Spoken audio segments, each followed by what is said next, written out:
مجھے ہاتھ دکھانے میں کوئی دلچسپی نہیں ہے، سالار نے دو ٹوک انکار کرتے ہوئے کہا۔ لیکن مجھے ہے، وہ اصرار کر رہی تھی۔ یہ سب جھوٹ ہوتا ہے۔ اس نے بچوں کی طرح اسے بہلایا۔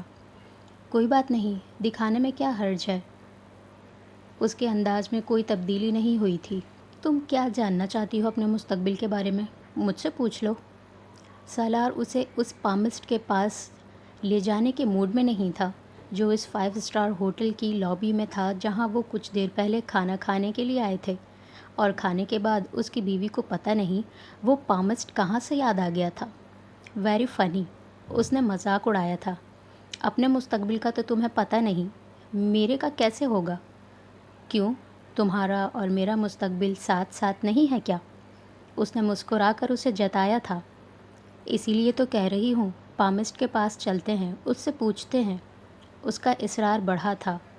دیکھو، ہمارا آج ٹھیک ہے، بس کافی ہے۔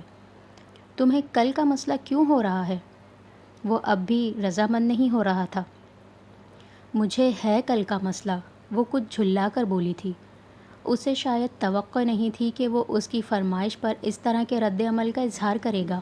کتنے لوگ ہاتھ دکھا کر جاتے ہیں اس پامسٹ کو، تمہیں پتہ ہے؟ میری کولیگس کو اس نے ان کے فیوچر کے بارے میں کتنا کچھ ٹھیک بتایا تھا۔ بھابھی کی بھی کتنی کزنس آئی تھیں اس کے بارے میں، وہ اب اسے قائل کرنے کے لیے مثالیں دے رہی تھی۔ بھابھی آئی تھیں اس کے پاس؟ اس نے چونک کر پوچھا تھا۔ نہیں، وہ اٹکی۔ تو یہ کہ ان کو انٹرسٹ نہیں ہوگا، مجھے تو ہے، اور تم نہیں لے کر جاؤ گے تو میں خود چلی جاؤں گی۔ وہ یکدم سنجیدہ ہو گئی تھی۔ کب؟ ابھی۔ وہ بے اختیار ہنسا اور اس نے ہتھیار ڈالتے ہوئے کہا، پامسٹ کو ہاتھ دکھانا دنیا کی سب سے بڑی حماقت ہے، اور میں تم سے ایسی کسی حماقت کی توقع نہیں کرتا تھا، لیکن اب تم ضد کر رہی ہو تو ٹھیک ہے، تم دکھا لو ہاتھ۔ تم نہیں دکھاؤ گے؟ اس کے ساتھ لابی کی طرف جاتے ہوئے اس نے کہا۔ نہیں، سالار نے دو ٹوک انداز میں کہا۔ چلو کوئی بات نہیں، خود ہی تو کہہ رہے ہو کہ میرا اور تمہارا مستقبل ایک ہے، تو جو کچھ میرے بارے میں بتائے گا وہ پامسٹ، وہ تمہارے بارے میں بھی تو ہوگا۔ امامہ اب اسے چھیڑ رہی تھی۔ مثلاً؟ سالار نے بھویں اچکاتے ہوئے اس سے پوچھا۔ مثلاً اچھی خوشگوار ازدواجی زندگی اگر میری ہوگی تو تمہاری بھی تو ہوگی۔ ضروری نہیں ہے، وہ اسے تنگ کر رہا تھا۔ ہو سکتا ہے شوہر کے طور پر میری زندگی بری گزرے تمہارے ساتھ، تو مجھے کیا، میری تو اچھی گزر رہی ہوگی۔ امامہ نے کندھے اچکا کر اپنی بے نیازی دکھائی۔ تم عورتیں بڑی سیلفش ہوتی ہو۔ اس نے ساتھ چلتے ہوئے جیسے اس کے رویے کی مذمت کی۔ تو نہ کیا کرو پھر ہم سے شادی، نہ کیا کرو ہم سے محبت، ہم کون سا مری جا رہی ہوتی ہیں تم مردوں کے لیے؟ اس نے مذاق اڑانے والے انداز میں کہا تھا۔ وہ ہنس پڑا۔ چند لمحوں کے لیے وہ واقعی لاجواب ہو گیا تھا۔ ہاں، ہم ہی مرے جا رہے ہوتے ہیں تم لوگوں پر۔ عزت کی زندگی راس نہیں آتی، شاید اس لیے۔ وہ چند لمحوں بعد بڑبڑایا۔ تمہارا مطلب ہے تم شادی سے پہلے عزت کی زندگی گزار رہے تھے؟ وہ یکدم برا مان گئی تھی۔ ہم شاید جنرلائز کر رہے تھے۔ وہ اس کا بدلتا موڈ دیکھ کر گڑبڑایا۔ نہیں، تم صرف اپنی بات کرو۔ تم اگر ناراض ہو رہی ہو تو چلو پھر پامسٹ کے پاس نہیں جاتے۔ سالار نے بے حد سہولت سے اسے موضوع سے ہٹایا تھا۔ نہیں، میں کب ناراض ہوں، ویسے ہی پوچھ رہی تھی۔ اس کا موڈ ایک لمحے میں بدلا تھا۔ ویسے تم پوچھو گی کیا پامسٹ سے؟ اس نے بات کو مزید گھمایا۔ بڑی چیزیں ہیں، اس نے بے حد سنجیدگی سے جواب دیا۔ وہ کچھ کہنا چاہ رہا تھا مگر تب تک وہ پامسٹ کے پاس پہنچ چکے تھے۔ ایک طرف رکھی کرسی پر بیٹھا وہ غیر دلچسپی سے اپنی بیوی اور پامسٹ کی ابتدائی گفتگو سنتا رہا، لیکن اسے اپنی بیوی کی دلچسپی اور سنجیدگی دیکھ کر حیرت ہوئی تھی۔ پامسٹ اب اس کا ہاتھ پکڑے عدسے کی مدد سے اس کی لکیروں کا جائزہ لے رہا تھا۔ پھر اس نے بے حد سنجیدگی سے کہنا شروع کیا۔ لکیروں کا علم نہ تو حتمی ہوتا ہے نہ ہی الہامی، ہم صرف وہی بتاتے ہیں جو لکیریں بتا رہی ہوتی ہیں۔ بہرحال مقدر بناتا، سنوارتا اور بگاڑتا صرف اللہ تعالیٰ ہی ہے۔ وہ بات کرتے کرتے چند لمحوں کے لیے رکا، پھر اس نے جیسے حیرانی سے کچھ دیکھتے ہوئے بے اختیار اس کا چہرہ دیکھا اور پھر برابر کی کرسی پر بیٹھے اس کے شوہر کو، جو اس وقت اپنے بلیک بیری پر کچھ میسیجز دیکھنے میں مصروف تھا۔ بڑی حیرانی کی بات ہے، پامسٹ نے دوبارہ ہاتھ دیکھتے ہوئے کہا۔ کیا؟ اس نے کچھ بےتاب ہو کر پامسٹ سے پوچھا۔ آپ کی یہ پہلی شادی ہے؟ بلیک بیری پر اپنے میسیجز چیک کرتے کرتے اس نے چونک کر پامسٹ کو دیکھا۔ اس کا خیال تھا یہ سوال اس کے لیے تھا، لیکن پامسٹ کی مخاطب اس کی بیوی تھی۔ ہاں، اماما نے کچھ حیران ہو کر پہلے پامسٹ اور پھر اسے دیکھ کر کہا۔ اوہ، اچھا۔ پامسٹ پھر کسی غور و خوض میں مشغول ہو گیا تھا۔ آپ کے ہاتھ پر دوسری شادی کی لکیر ہے، ایک مضبوط لکیر، ایک خوشگوار، کامیاب دوسری شادی۔ پامسٹ نے اس کا ہاتھ دیکھتے ہوئے جیسے حتمی انداز میں کہا۔ اماما کا رنگ اڑ گیا تھا۔ اس نے گردن موڑ کر اپنے شوہر کو دیکھا، وہ اپنی جگہ پر بالکل ساکت تھا۔ آپ کو یقین ہے؟ اماما کو لگا جیسے پامسٹ نے کچھ غلط پڑھا تھا اس کے ہاتھ پر۔ جہاں تک میرا علم ہے اس کے مطابق تو آپ کے ہاتھ پر شادی کی 2 لکیریں ہیں اور دوسری لکیر پہلی لکیر کی نسبت زیادہ واضح ہے۔ پامسٹ اب بھی اس کے ہاتھ پر نظر جمائے ہوئے تھا۔ سالار نے اماما کے کسی اگلے سوال سے پہلے جیب سے والیٹ اور والیٹ سے ایک کرنسی نوٹ نکال کر پامسٹ کے سامنے میز پر رکھا، پھر بڑی شائستگی سے کہتے ہوئے اٹھ کھڑا ہوا۔ تھینک یو، بس اتنی انفارمیشن کافی ہے، ہم لیٹ ہو رہے ہیں، ہمیں جانا ہے۔ اسے اٹھ کر وہاں سے چلتے دیکھ کر اماما نہ چاہنے کے باوجود اٹھ کر اس کے پیچھے آئی تھی۔ مجھے ابھی اور بہت کچھ پوچھنا تھا اس سے، اس نے خفگی سے سالار کے برابر میں آتے ہوئے کہا۔ مثلاً؟ سالار نے کچھ تیکھے انداز میں کہا۔ وہ فوری طور پر اس کے سوال کا جواب نہیں دے سکی۔ اس نے مجھے اور پریشان کر دیا ہے۔ اماما نے اس کے سوال کا جواب نہیں دیا، لیکن جب وہ پارکنگ میں آ گئے تو اس نے گاڑی میں بیٹھتے ہی سالار سے پوچھا۔ It was your choice? یہ تمہارا اپنا انتخاب تھا؟ سالار نے کچھ بے رخی سے کہا تھا۔ اس نے تمہیں نہیں بلایا تھا، تم خود گئی تھی اس کے پاس اپنا مستقبل دیکھنے۔ سالار، تم مجھے چھوڑ دو گے کیا؟ اماما نے اس کی بات کے جواب میں یکدم کہا۔ یہ نتیجہ اگر تم نے پامسٹ کی پیش گوئی کے بعد نکالا ہے تو مجھے تم پر افسوس ہے۔ سالار کو غصہ آیا تھا اس پر۔ اماما کچھ خفیف سی ہو گئی۔ ایسے ہی پوچھا ہے میں نے۔ تمہیں پہلے کم وہم تھے میرے بارے میں کہ کسی پامسٹ کی مدد کی ضرورت پڑتی؟ سالار کی خفگی کم نہیں ہوئی تھی۔ دوسری شادی تو وہ تمہاری پریڈکٹ کر رہا ہے، ایک کامیاب خوشگوار ازدواجی زندگی، اور تم مجھ سے پوچھ رہی ہو کہ کیا میں تمہیں چھوڑ دوں گا؟ یہ بھی تو ہو سکتا ہے تم مجھے چھوڑ دو، سالار نے اس بار چھپتے ہوئے انداز میں کہا تھا۔ ان کی گاڑی اب مین روڈ پر آ چکی تھی۔ میں تو تمہیں کبھی نہیں چھوڑ سکتی، اماما نے سالار کو دیکھے بغیر بے ساختہ کہا۔ پھر ہو سکتا ہے میں مر جاؤں اور اس کے بعد تمہاری دوسری شادی ہو۔ سالار کو یکدم اسے چڑھانے کی سوجی۔ اماما نے اس بار اسے خفگی سے دیکھا۔ تم بے وقوفی کی بات مت کرو، ویسے تم کر لینا شادی، اگر میں مر گیا تو اکیلی مت رہنا۔ اماما نے کچھ اور برا مانا۔ میں کچھ اور بات کر رہی ہوں، تم کچھ اور بات کرنا شروع ہو جاتے ہو، اور تمہیں اتنی ہمدردی دکھانے کی ضرورت نہیں ہے۔ سالار کے مشورے نے اسے ڈسٹرب کیا تھا، اور یہ اس کے جملے کی بے ربطی میں جھلکا تھا۔ سالار خاموش ہوا۔ اماما بھی خاموش تھی۔ تم اصل میں یہ چاہتے ہو کہ میں تم سے کہوں کہ اگر میں مر جاؤں تو تم دوسری شادی کر لینا؟ وہ کچھ لمحوں کے بعد یکدم بولی تھی۔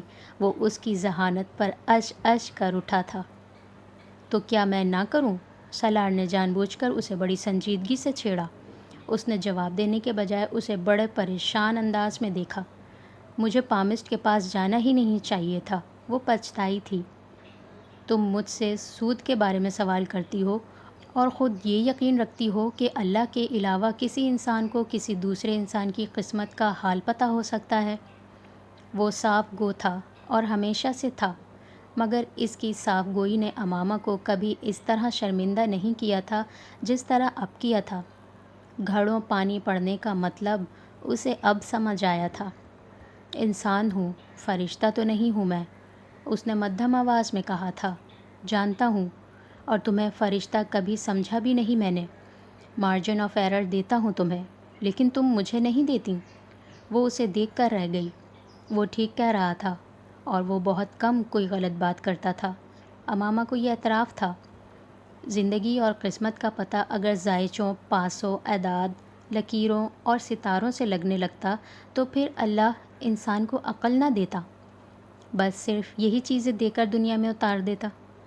وہ گاڑی چلاتے ہوئے کہہ رہا تھا اور وہ شرمندگی سے سن رہی تھی۔ جب مستقبل بدل نہیں سکتے تو اسے جان کر کیا کریں گے؟ بہتر ہے غیب غیب ہی رہے۔ اللہ سے اس کی خبر کے بجائے اس کا رحم اور کرم مانگنا زیادہ بہتر ہے۔ وہ بول ہی نہیں سکی تھی۔ سالار بعض دفعہ اسے بولنے کے قابل نہیں چھوڑتا تھا۔ یہ یقین اور یہ اعتماد تو اس کا اثاثہ تھا، یہ اس کے پاس کیسے چلا گیا تھا؟ اس رات امامہ کو پہلی بار یہ بے چینی ہوئی تھی۔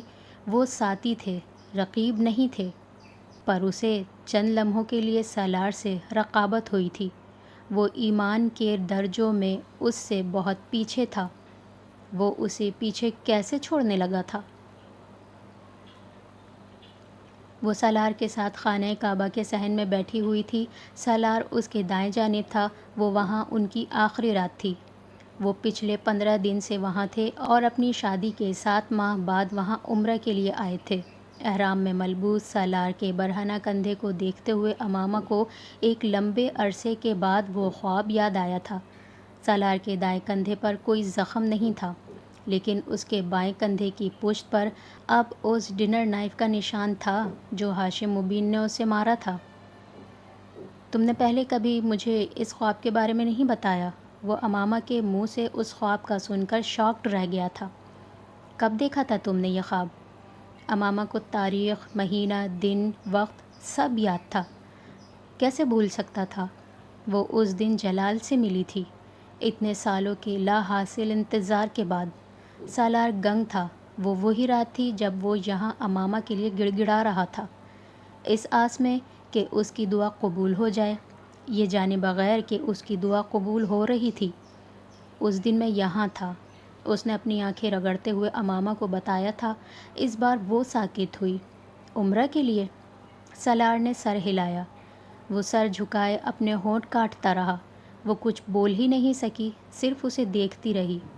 اس دن تم یہاں نہ ہوتے تو شاید۔ ایک لمبی خاموشی کے بعد اس نے کچھ کہنا چاہا تھا مگر بات مکمل نہیں کر سکی تھی۔ شاید؟ سالار نے سر اٹھا کر اسے دیکھا تھا، یوں جیسے چاہتا تھا وہ بات مکمل کرتی۔ وہ کیسے کرتی؟ اس سے کیسے کہتی؟ یہ کہہ دیتی کہ وہ اس دن یہاں نہ ہوتا تو شاید جلال اس سے ایسی سرد مہری، ایسی بے رخی نہ برتتا، وہ سب کچھ نہ کہتا جو اس نے کہا تھا۔ وہ اس کے اور جلال کے بیچ میں اللہ کو لے آیا تھا، اور اس کے لیے سالار کو یقیناً اللہ نے ہی چنا تھا۔ ایک گہرا سانس لے کر اس نے سب کچھ جیسے سر سے جھٹکنے کی کوشش کی تھی، لیکن سالار کی باتیں اس کی سماعتوں سے چپک گئی تھیں۔ اتنے سالوں میں جب بھی یہاں آیا تمہارے لیے بھی عمرہ کیا تھا میں نے، وہ بڑے سادہ لہجے میں امامہ کو بتا رہا تھا، اسے رلا رہا تھا۔ تمہاری طرف سے ہر سال عید پر قربانی بھی کرتا رہا ہوں میں۔ کیوں؟ امامہ نے بھرائی ہوئی آواز میں اس سے پوچھا تھا۔ تم منکوحہ تھیں میری، دور تھیں، لیکن میری زندگی کا حصہ تھیں۔ وہ روتی گئی تھی۔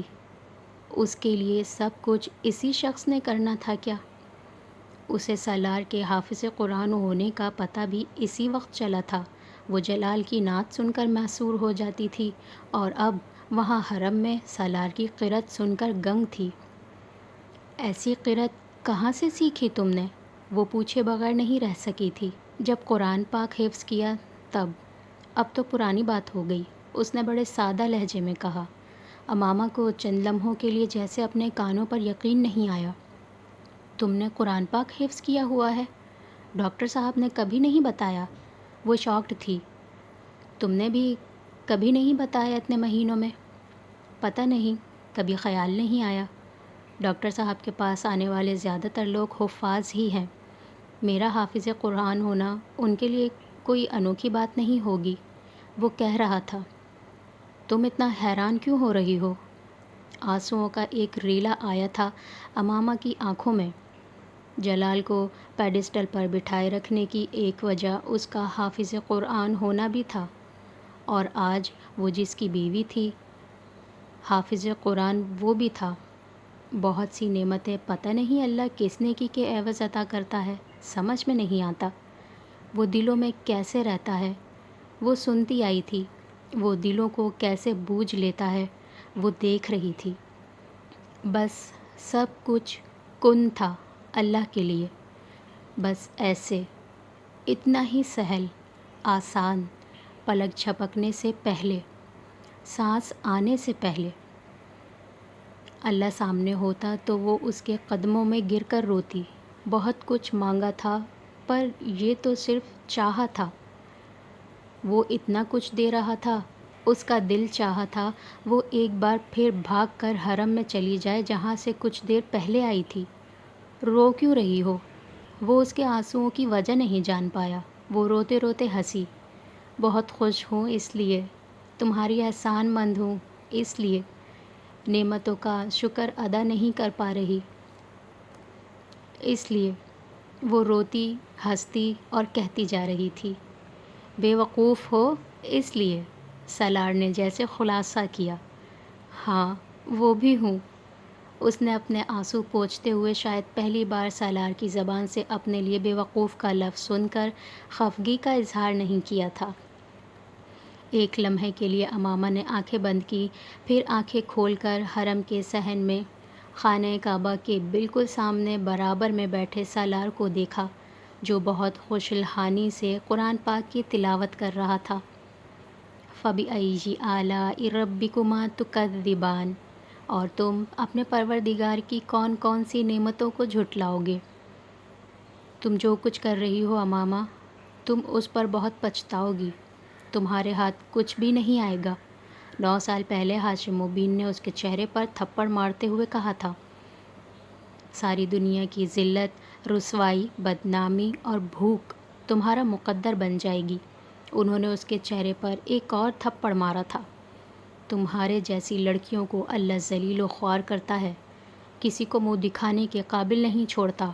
امامہ کی آنکھیں نم ہو گئیں۔ ایک وقت آئے گا جب تم دوبارہ ہماری طرف لوٹو گی، منت سماجت کرو گی، گڑ گڑاؤ گی، تب ہم تمہیں دھتکار دیں گے۔ تب تم چیخ چیخ کر اپنے منہ سے اپنے گناہ کی معافی مانگو گی، کہو گی کہ میں غلط تھی۔ امامہ اشک بار آنکھوں سے مسکرائی۔ میری خواہش ہے بابا، اس نے زیر لب کہا، کہ زندگی میں ایک بار میں آپ کے سامنے آؤں اور آپ کو بتا دوں کہ دیکھ لیجئے، میرے چہرے پر کوئی ذلت، کوئی رسوائی نہیں ہے۔ میرے اللہ نے میری حفاظت کی، مجھے دنیا کے لیے تماشا نہیں بنایا، نہ دنیا میں بنایا ہے، نہ ہی آخرت میں کوئی رسوائی کا سامنا کروں گی۔ اور میں آج اگر یہاں موجود ہوں تو صرف اس لیے کیونکہ میں سیدھے راستے پر ہوں، اور یہاں بیٹھ کر میں ایک بار پھر اقرار کرتی ہوں کہ محمد صلی اللہ علیہ وآلہ وسلم اللہ کے آخری رسول ہیں۔ ان کے بعد کوئی پیغمبر آیا ہے، نہ ہی کبھی آئے گا۔ میں اقرار کرتی ہوں کہ وہی پیر کامل ہیں۔ میں اقرار کرتی ہوں کہ ان سے کامل ترین انسان کوئی دوسرا نہیں۔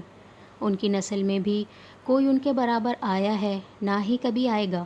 اور میں اللہ سے دعا کرتی ہوں کہ وہ مجھے میری آنے والی زندگی میں بھی کبھی اپنے ساتھ شریک کروائے، نہ ہی مجھے اپنے آخری پیغمبر صلی اللہ علیہ وآلہ وسلم کے برابر کسی کو لا کھڑا کرنے کی جرأت دے۔ میں دعا کرتی ہوں کہ اللہ زندگی بھر مجھے سیدھے راستے پر رکھے۔ بے شک میں اس کی کسی نعمت کو نہیں جھٹلا سکتی۔ سالار نے سورہ رحمان کی تلاوت ختم کر لی تھی۔ چند لمحوں کے لیے وہ رکا، پھر سجدے میں چلا گیا۔ سجدے سے اٹھنے کے بعد وہ کھڑا ہوتے ہوتے رک گیا۔ امامہ آنکھیں بند کیے دونوں ہاتھ پھیلائے دعا کر رہی تھی۔ وہ اس کی دعا ختم ہونے کے انتظار میں بیٹھ گیا۔ امامہ نے دعا ختم کی۔ سالار نے ایک بار پھر اٹھنا چاہا، وہ اٹھ نہیں پایا۔ امامہ نے بہت نرمی سے اس کا دایاں ہاتھ پکڑ لیا تھا۔ وہ حیرت سے اسے دیکھنے لگا۔ یہ جو لوگ کہتے ہیں نا کہ جس سے محبت ہوئی وہ نہیں ملا، ایسا پتہ ہے کیوں ہوتا ہے؟ رات کے پچھلے پہر نرمی سے اس کا ہاتھ تھامے وہ بھیگی آنکھوں اور مسکراتے چہرے کے ساتھ کہہ رہی تھی، محبت میں صدق نہ ہو تو محبت نہیں ملتی۔ 9 سال پہلے جب میں نے جلال سے محبت کی تو پورے صدق کے ساتھ کی، دعائیں، وظیفے، منتیں، کیا تھا جو میں نے نہیں کیا، مگر وہ مجھے نہیں ملا۔ وہ گھٹنوں کے بل بیٹھی ہوئی تھی، سالار کا ہاتھ اس کے ہاتھ کی نرم گرفت میں تھا، اس کے گھٹنے پر دھرا تھا۔ پتہ ہے کیوں؟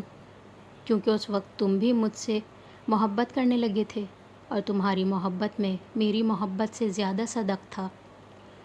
سالار نے اپنے ہاتھ کو دیکھا، اس کی تھوڑی سے ٹپکنے والے آنسو اب اس کے ہاتھ پر گر رہے تھے۔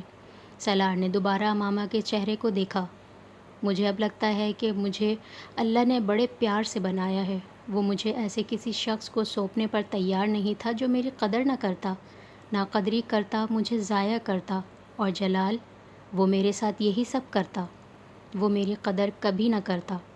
9 سال میں اللہ نے مجھے ہر حقیقت بتا دی، ہر شخص کا اندر اور باہر دکھا دیا، اور پھر اس نے مجھے سالار سکندر کو سونپا، کیونکہ وہ جانتا تھا کہ تم وہ شخص ہو جس کی محبت میں صدق ہے۔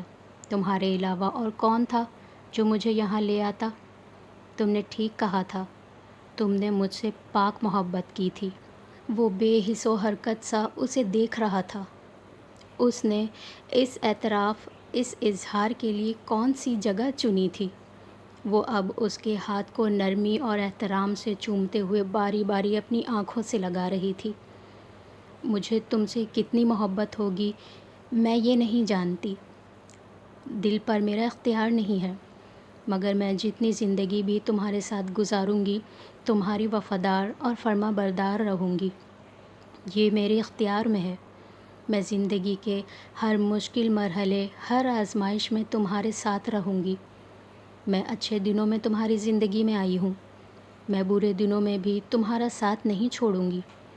اس نے جتنی نرمی سے اس کا ہاتھ پکڑا تھا اسی نرمی سے چھوڑ دیا۔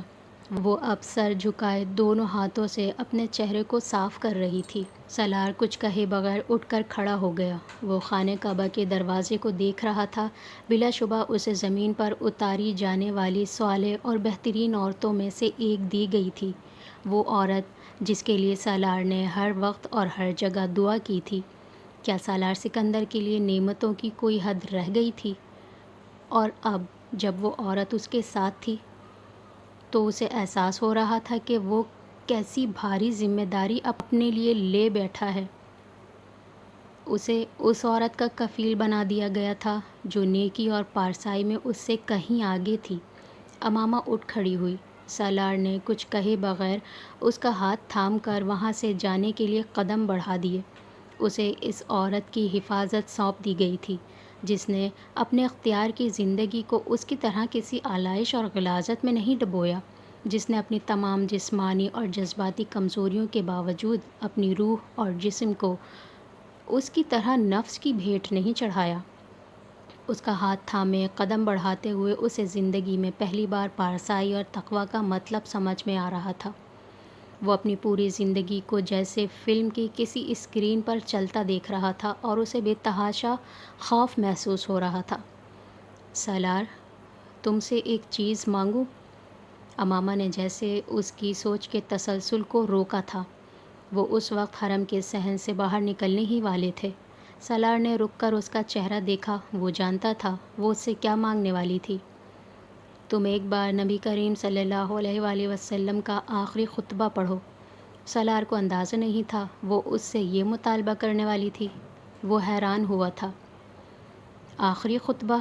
وہ بڑبڑایا۔ ہاں، وہی خطبہ جو انہوں نے جبل رحمت کے دامن میں دیا تھا، اس پہاڑ پر جس پر 40 سال بعد حضرت آدم علیہ السلام اور حوا بچھڑ کر ملے تھے اور بخشے گئے تھے۔ امامہ نے مدھم آواز میں کہا۔ ایک جھماکے کے ساتھ سالار کو پتہ چل گیا تھا وہ اسے آخری خطبہ کیوں پڑھوانا چاہتی تھی۔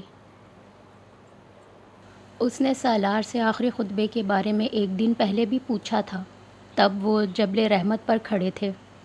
تمہیں آخری خطبہ کیوں یاد آ گیا؟ سالار نے کچھ حیران ہو کر اسے دیکھا۔ وہ دونوں ابھی کچھ دیر پہلے جبل رحمت پر نوافل ادا کر کے فارغ ہوئے تھے۔ یہیں پر آخری حج کے اجتماع سے خطاب کیا تھا نا انہوں نے؟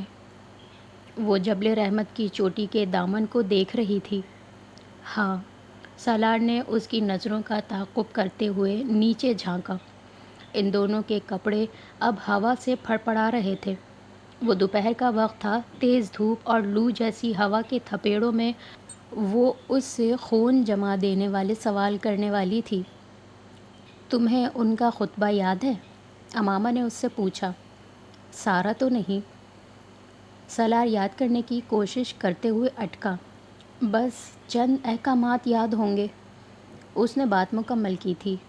جیسے؟ امامہ نے مدھم آواز میں دل گردہ نکال دینے والی بے رحمی کے ساتھ اس کی آنکھوں میں آنکھیں ڈال کر پوچھا تھا۔ سالار اس کی نظروں سے نظریں ہٹا نہیں سکا۔ وہ بڑی نازک جگہ پر کھڑا کر کے اس سے اس کی زندگی کا مشکل ترین سوال پوچھ رہی تھی، اور سوال کا جواب ان کے درمیان آنے والی خاموشی کے وقفے میں بھی تھا۔ مجھے پورا یاد ہے، اور آج یہاں کھڑی ہوں تو اور بھی یاد آ رہا ہے۔ میں سوچ رہی ہوں، آخر نبی کریم صلی اللہ علیہ وآلہ وسلم نے وہ خطبہ یہیں کیوں دیا تھا؟ اس پہاڑ کے دامن میں کھڑے ہو کر، جس پر حضرت آدم علیہ السلام اور حضرت حوا رضی اللہ تعالیٰ عنہا 40 سال کے بعد آپس میں ملائے اور بخشے گئے۔ وہ اب کچھ سوچنے والے انداز میں بول رہی تھی۔ شاید اس لیے کیونکہ دنیا کا آغاز انہی دو انسانوں سے ہوا، اور دین مکمل ہونے کا اعلان بھی اسی میدان میں ہوا، اور اسی میدان میں ایک دن دنیا کا خاتمہ ہوگا۔ سالار لقمہ دیے بغیر نہیں رہ سکا۔ امامہ ہنس پڑی تھی۔ تم ہنسی کیوں؟ سالار الجھا۔ تم تو کہہ رہے تھے کہ تم کو وہ چند احکامات بھی یاد نہیں۔ اب یہ کیسے یاد آ گیا کہ نبی کریم صلی اللہ علیہ وآلہ وسلم نے اس میدان میں دین مکمل ہونے کا اعلان کیا تھا؟ سالار لاجواب ہوا تھا۔ اس سے پہلے کہ وہ امامہ کو کوئی توجیہ ڈھونڈ کر پیش کرتا، اس نے اسی پرسوچ انداز میں اس سے کہا۔ مجھے لگتا ہے وہ آخری خطبہ دنیا کے ہر انسان کے لیے تھا، ہم سب کے لیے، آج کے آدم اور حوا کے لیے۔ اگر وہ سارے احکامات جو اس آخری خطبے کا حصہ تھے ہم سب نے اپنائے ہوتے یا اپنا لیں تو دنیا اس بے سکونی اور بگاڑ کا شکار نہ ہوتی جہاں ہم آج کھڑے ہیں۔ اگر وہ نبی کریم صلی اللہ علیہ وآلہ وسلم کی اپنی امت کے لیے آخری وصیت تھی تو ہم بہت بدقسمت ہیں کہ ان کی سنت تو ایک طرف، ان کی وصیت تک ہمیں یاد نہیں، عمل کرنا تو بہت دور کی بات ہے۔ وہ کچھ جذباتی انداز میں بولتی گئی تھی، اور سالار کو پتہ تھا یہ گفتگو کہاں جا رہی تھی۔ وہ عورت 9.5 سال پہلے بھی اس کے پیروں کے نیچے سے زمین نکال سکتی تھی، اور اب بھی نکال رہی تھی۔ تم کو سود کے بارے میں نبی کریم صلی اللہ علیہ وآلہ وسلم کے احکامات پتہ ہیں نا، اس آخری خطبے کے؟ وہ تلوار اس کی گردن پر آ گری تھی، جس سے وہ اب تک بچنے کی کوشش کرتا آیا تھا۔ وہ کس جگہ پر کھڑی اس سے کیا پوچھ رہی تھی؟ ایسی ندامت تو کبھی خانہ کعبہ میں اللہ کے سامنے کھڑا ہو کر اسے نہیں ہوئی تھی، جتنی اس وقت جبل رحمت پر اس جگہ کھڑے ہو کر اسے ہوئی تھی، جہاں نبی کریم صلی اللہ علیہ وآلہ وسلم نے سود کے بارے میں احکامات دیے تھے۔ سالار کو چند لمحوں کے لیے لگا جیسے جبل رحمت پر پڑے ہر پتھر نے اس پر لعنت بھیجی تھی۔ پسینہ ماتھے پر نہیں، پیروں کے تلووں تک آیا تھا۔ اسے لگا تھا وہ نبی کریم صلی اللہ علیہ وآلہ وسلم کے سامنے کھڑا تھا، اور بس وہ تھے جن کی نظروں میں اس کے لیے ملامت نہیں، افسوس تھا۔ پھر وہ وہاں ٹھہر نہیں سکا۔ سر جھکائے تیز قدموں سے امامہ کا انتظار کیے بغیر جبل رحمت سے اترتا چلا گیا۔ وہ رحمت کا حقدار نہیں تھا تو جبل رحمت پر کیسے کھڑا ہو پاتا؟ اسے نیچے اتر کر محسوس ہوا تھا، اور آج امامہ نے وہ سوال حرم میں کر دیا تھا۔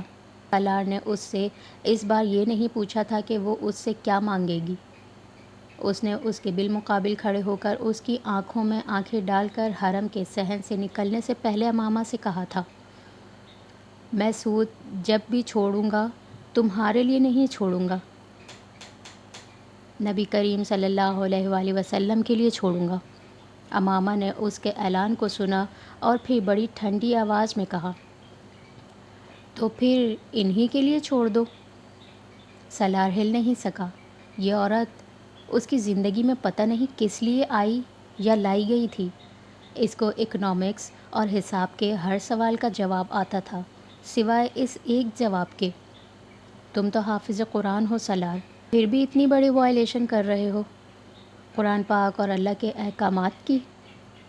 امامہ نے اس کے ساتھ حرم سے باہر جاتے ہوئے کہا، تم جانتی ہو میں انویسٹمنٹ بینکنگ کروا رہا ہوں لوگوں کو، اور امامہ نے سالار کی بات کاٹ دی۔ تم کو یقین ہے کہ تم انویسٹمنٹ بینکنگ میں جو بھی کر رہے ہو اس میں سود کا ذرہ تک شامل نہیں ہے؟ سالار کچھ دیر بول نہیں سکا، پھر اس نے کہا، تم بینکنگ کے بارے میں میرا موقف جانتی ہو، چلو میں چھوڑ بھی دیتا ہوں یہ، بالکل ہر مسلم چھوڑ دے بینکوں کو، اس کے بعد کیا ہوگا؟ حرام حلال میں تبدیل ہو جائے گا۔ اس نے بڑی سنجیدگی سے اس سے کہا تھا، ابھی تو ہم حرام کام ہی صحیح مگر اس سسٹم کے اندر رہ کر اس سسٹم کو سمجھ رہے ہیں۔ ایک وقت آئے گا جب ہم ایک متوازی اسلامک اکنامک سسٹم لے آئیں گے، اور وہ ہاتھ پر ہاتھ رکھ کر بیٹھے رہنے سے نہیں آئے گا، اور ایسا وقت کبھی نہیں آئے گا۔ امامہ نے اس کی بات کاٹ دی، کم از کم میری اور تمہاری زندگی میں تو نہیں۔ تم ایسے کیوں کہہ رہی ہو؟ سود جن لوگوں کے خون میں ریس بن کر دوڑنے لگ جائے، وہ سود کو مٹانے کا کبھی نہیں سوچیں گے۔